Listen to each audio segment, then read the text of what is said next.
Food inflation remains high around the world, of which Ghana is no exception. Since the start of 2022, food prices have increased sharply in many countries, largely due to the Russian-Ukraine war. Data from the Food Price Index in countries in sub-Saharan Africa indicates that Ghana has recorded very sharp rises in food on the African continent. Data from the Ghana Statistical Service indicates that food inflation for the month of September was 37.8%, whilst non-food inflation was 36.8%. Inflation for locally produced items was 35.8%, but that of imported items was 40.7%. This development has raised concerns of possible food shortage if the current condition continues. Speaking during a press briefing in Accra, Professor Oleg Niviensky hinted that the tendency of a food shortage is inevitable should Russia-Ukraine war persist.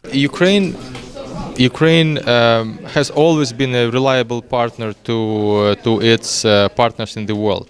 So the only thing that is really undermining this is really the war in Ukraine, and what has been done to our ports, to partly ruined infrastructure, and to what's happening on the farming level, because our farmers are deprived at the moment from liquidity. They don't have really little money to continue the season. So this is really a threat, because now we kind of exporting what we were able to produce this year, but the next year's season is really under the threat, under huge circumstances.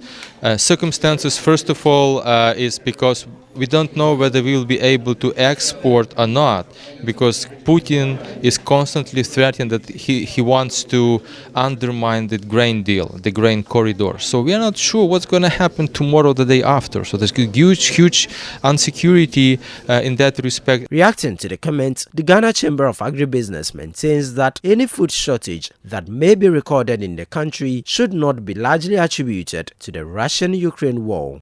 There are a number of drivers. It's not only about the so-called Russian-Ukraine unrest. I don't want to call it a war for geopolitical reasons.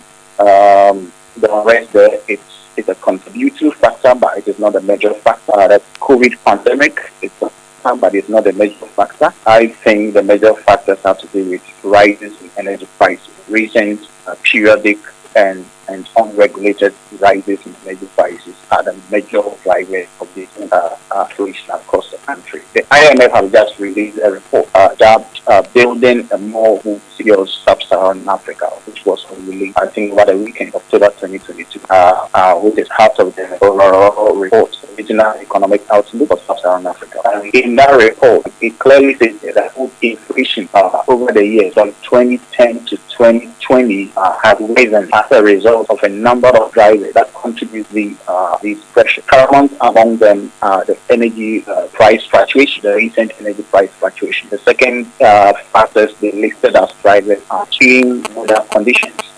There's climate change induced weather extremes, conflict, and also security challenges, and disrupt agricultural practices.